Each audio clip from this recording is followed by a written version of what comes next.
The dawn broke in slow silence across the desert, the light bleeding red and gold over the rim of the mesas, as if the sky itself carried old wounds. Silas Boone rode beneath that light, his broad-brimmed hat shading eyes that had long since learned the habit of squinting at both sun and men.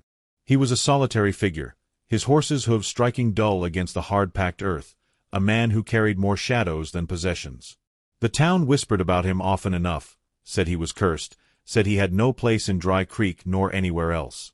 Silas never argued, for what defense could a man give against truth half believed? His family had been lost to violence years ago, a raid that left him alive when others perished. That survival was his burden, and the silence he carried since then had grown into a second skin. The desert air smelled of dust and sage, sharp with the hint of something burning in the distance. It drew him off the road, into the broken gulch where stone walls rose like watchmen. There, half hidden by brush and earth, he found the wreckage. A wagon lay on its side, axle snapped, wheels shattered like brittle bone. The smell of blood carried faintly, the sound of a horse long dead nearby. Silas dismounted, his boots sinking into soft dirt as his eyes searched for what remained alive. That was when he saw them, two small figures pressed against the ruin, their bodies twisted in fear and pain. One girl no older than 10 lay pinned beneath a collapsed beam, her dark hair tangled with dust, her lips cracked. The other, perhaps 7, clutched at her sister, her eyes wide as a startled fawn, silent with terror. Silas moved toward them without thought, as if something deep within had already chosen his path. He crouched low, his weathered hands reaching for the beam, feeling its rough weight cut into his palms. Muscles straining, back bent near to breaking. He lifted enough for the elder girl to drag her leg free. She cried out, the sound raw and sharp, but when the beam fell aside, she clutched at his sleeve rather than recoil. The younger girl pressed her small body against his knee, trembling. He knelt, breath heaving, the heat of their fear mingling with his own rising dread. Without words, he gave them water from his canteen, holding the tin lip gently to their mouths, watching the slow swallow as life steadied inside them again. The desert wind carried no comfort. The wagon held nothing left worth salvaging, no food, no shelter, no sign of adults nearby. Whoever had driven it was gone, and the land offered no hint of their fate. The girls were alone, their faces painted in dust and streaked with tears, and now, by some strange turn, they were his charge. Silas gathered them near a patch of shade beneath the rocks, built a small fire from dry mesquite, and set them to rest. He said little, what words could bridge the gulf between them? Yet they watched him as though measuring the weight of his silence, and when the night settled heavy, they curled close beneath his worn blanket, their breathing soft against the desert hush. By dawn, Silas turned his horse toward Dry Creek, the girls riding double before him. The town stirred slowly in morning light, smoke rising from chimneys, chickens scratching at dirt roads. Yet as he entered, eyes turned, voices lifted in murmurs sharp enough to cut. "There he is," one woman whispered from a porch, clutching her shawl. "Boone with Injuns," a man muttered, spit landing in the dust. The word spread like fire through dry grass. Cowboy cursed by his past, now keeping heathen children. Their judgment pressed heavy, but Silas did not falter. His gaze remained fixed ahead, the reins firm in his calloused grip, the girls clinging to him as though they too understood the danger of that place. He led them beyond the main street, away from the stairs, toward his cabin at the edge of the valley. It was a meager place, its boards gray with age, its roof sagging under years of neglect. Inside, the air smelled of old wood and dust, the single cot worn thin. Yet it offered shelter, and the girls, weary to their bones, sank gratefully into the blankets he spread on the floor. They did not smile, but their shoulders loosened, their eyes closing at last without fear. Silas sat by the door, watching them breathe, an ache rising in his chest he had long thought buried. To be needed, even for a single night, stirred something tender, something half-forgotten. When evening came again, he returned to the porch, pipe in hand, smoke curling into twilight. The coyotes called across the plain, their howls eerie and mournful. He felt the prickle of unease crawl along his spine, for he knew well enough that children do not vanish without searchers following. Somewhere out there, beyond sight, a mother's heart was breaking, a mother's steps were quickening. He pictured her face without knowing it, fierce, determined, carrying the same fire he had glimpsed in the eyes of her daughters. She would come. She must come. And when she did, what would she see in him? A savior? An intruder? Or the enemy history had made him? Silas let the thought settle heavy, the night pressing close around him. The girls shifted in their sleep inside, murmuring soft words in their own tongue. He listened, though he could not understand. Perhaps it was prayer, perhaps only dreaming. The stars stretched infinite overhead, sharp against the black. He felt both smaller and more alive beneath their cold fire. His hand found the scar at his jaw, a reminder of another night long ago when survival had come at a cost too great to name. He had carried that wound outward, but the deeper one, the invisible one, was what had marked him cursed in the eyes of others. Yet here he was again, standing at the edge of another story, one not his own but tangled now with his fate. He had lifted broken beams, offered water, shared his roof. And though it changed nothing of his past, it stirred the faintest whisper of change for his soul. Still, uncertainty lay ahead, wide as the desert.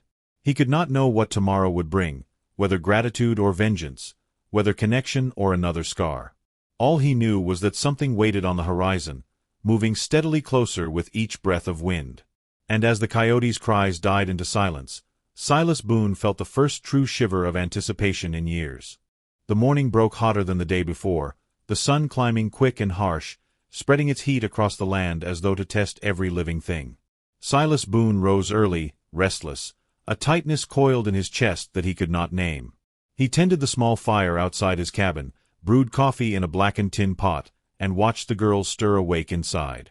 Their eyes, though young, held shadows far too old, and when they reached for one another's hands before standing, he understood something wordless had bound them tight through the terror they had endured. He set bread before them, rough and stale, yet they ate as though it were a gift, their small mouths working in silence, glancing often toward the horizon. They too were waiting, though whether with hope or dread, Silas could not tell. By mid-morning, a shimmer of movement appeared against the line where earth met sky. Silas narrowed his eyes, pipe hanging loose between his fingers. The figure drew closer, deliberate, not hurried, a rider carved of earth and shadow. At last the shape resolved into a woman astride a painted mare.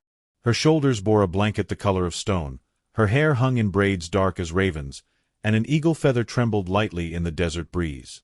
She rode with the unbending grace of one who knew both loss and endurance, her presence as commanding as the mesas that towered far to the west. Silas's breath caught as the girls saw her and ran forward, their cries breaking open the silence with sudden joy.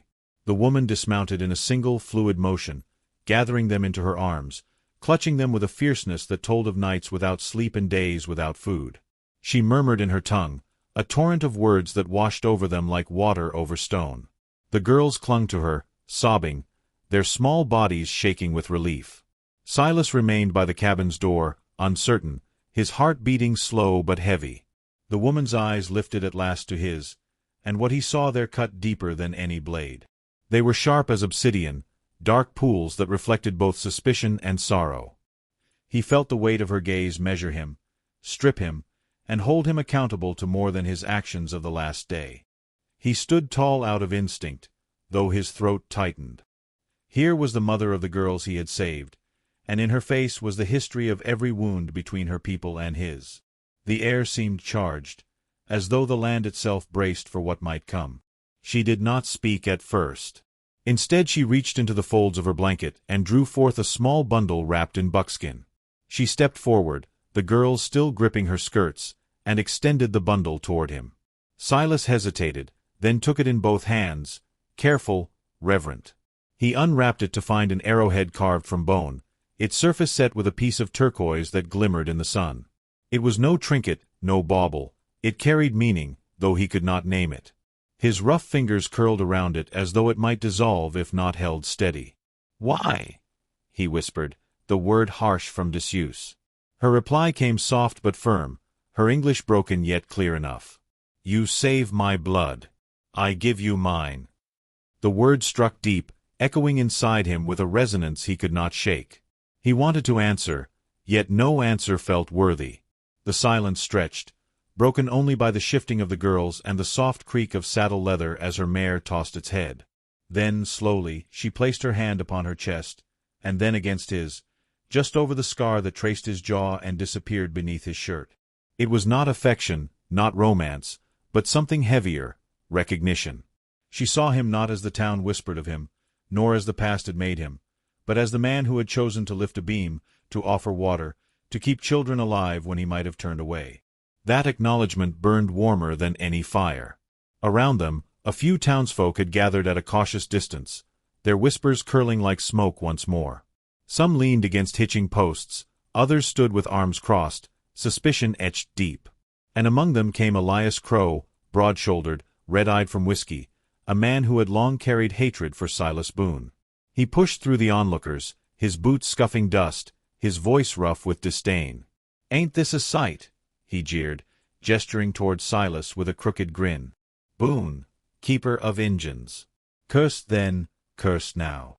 His hand hovered near the revolver at his hip, the crowd holding its breath, the air taut as a drawn bow. Silas did not move at first, but he felt the weight of the arrowhead pressing against his palm, solid and cool. In that moment he knew he had a choice: to answer Crow with steel, as every instinct in this land had taught men to do, or to stand firm with nothing but silence and resolve. He stepped forward, placing himself between Crow and the woman with her daughters. His eyes locked on Crow's, unblinking, unafraid. He did not draw his weapon. His stillness carried its own defiance, the kind that unnerved a man who relied on bluster. Crow's grin faltered, his laughter rattling hollow in the tense air. At last he spat into the dust, muttered a curse, and staggered back through the crowd, his shadow smaller than when he'd come. The tension broke like a snapped rope, leaving silence in its wake. The townsfolk, unsettled by what they had witnessed, said little more. Some turned away, others lingered in quiet shame. The woman's eyes, still sharp, softened just slightly. The girls looked from her to Silas, their small faces alight with gratitude unspoken, as though they understood he had chosen a path other men would not. She gathered them close once more, mounted her mare with their help, and prepared to ride. No promises were exchanged, no farewell spoken, yet something passed between them that needed no words. Silas watched them disappear into the heat-shimmered horizon, the girl's dark braids trailing behind like ribbons of memory.